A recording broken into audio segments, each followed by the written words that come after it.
Indian Prime Minister Narendra Modi proposed a 7 key pillars proposal to strengthen ties between India and the Caribbean community as he held talks with leaders from the region focusing on trade, technology and tourism, among others. Now, speaking at the second India-CARICOM Summit, Prime Minister Modi also suggested an online platform promoting trade, technology, tourism, talent and tradition. The 7 pillars listed out by Modi also form the acronym CARICOM. Now, this includes capacity building, agriculture and food security, renewable energy and climate change and innovation, technology and trade, cricket and culture, ocean economy and medicine and healthcare as well. Now, the Prime Minister also called for the implementation of $1 million grants sanctioned for the growth of small and medium enterprises. That was announced at last year's India-CARICOM Summit.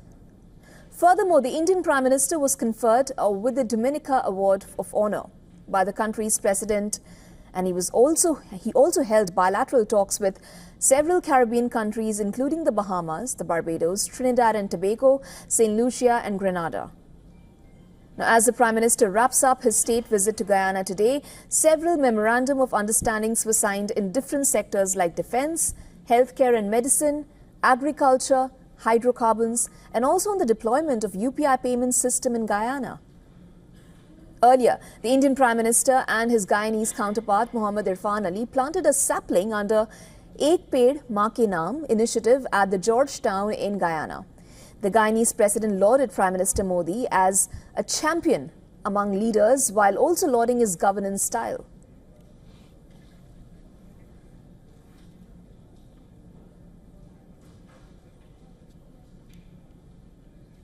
And for more, we are now being joined by WION's Assistant Editor for Foreign Affairs, Siddhant Sibal from New Delhi. Siddhant, definitely a step forward in diplomacy. What more details do you have for us? Well, today is the second day of the Indian Prime Minister's visit to Guyana. Remember, he is the first ever Indian Prime Minister to travel to the country after a gap of almost 56 years. The last Indian Prime Minister to travel to the country was Indira Gandhi. Now, essentially, we saw day one focusing on the conversation with the Guyanese President Irfan Ali and also meeting with the Caribbean leaders, the second India-CARICOM Summit, where the focus was as to how India can help the Caribbean countries with capacity building, with agriculture and others. And of course, the Caribbean leaders also lauded India and the Indian Prime Minister Narendra Modi, especially for the support India gave during the COVID pandemic. In fact, many of these countries got their first tranche of the COVID vaccine from India. Now, today is the second day, and today the big focus will be on the Indian Prime Minister Narendra Modi's address to the Parliament of Guyana. In fact, this will be for the 14th time that the Indian Prime Minister Narendra Modi is addressing any foreign parliament. In fact, he is one Indian Prime Minister who has made the maximum number of foreign addresses inside foreign parliaments. And this is an address that will be closely watched, not just in Guyana, but also in the region and in the Caribbean, because India will be essentially putting in place its policy for its outreach towards a region which is which it looks like has been neglected for a long time. But now India has definitely, with the visit of Indian Prime Minister Narendra Modi to many of these countries, including Guyana, showcases that how India continues to engage with that part of the world. Siddhant, how significant is this diplomatic ties with the Caribbean nations? Of course, we cannot ignore that there are a lot of traditional ties as well. One thinks of the sport of cricket between the two countries, so to say. So how significant is it for India?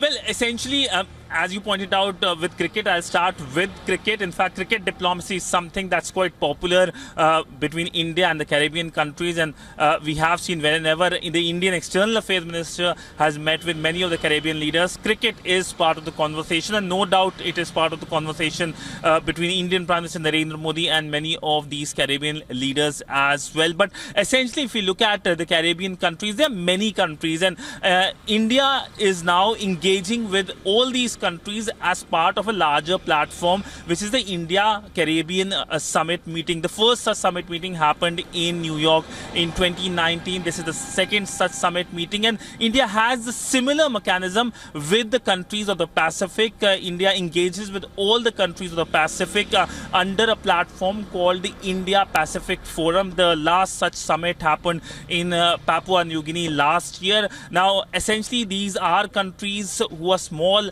island nations, many of them keen to have partners who are supporting them in their development needs, in terms of capacity building, in terms of dealing with the onslaught of climate change. Caribbean countries have been majorly impacted by the worst of climate change. So essentially, they look up to India as a country that can provide the support. And of course, for India also, these countries are important, especially countries who support India for the UNSC bid. And many of these countries have been very vocal about India's presence at the United Nations Security Council. Siddhant, thank you so much for that extensive explanation for our viewers.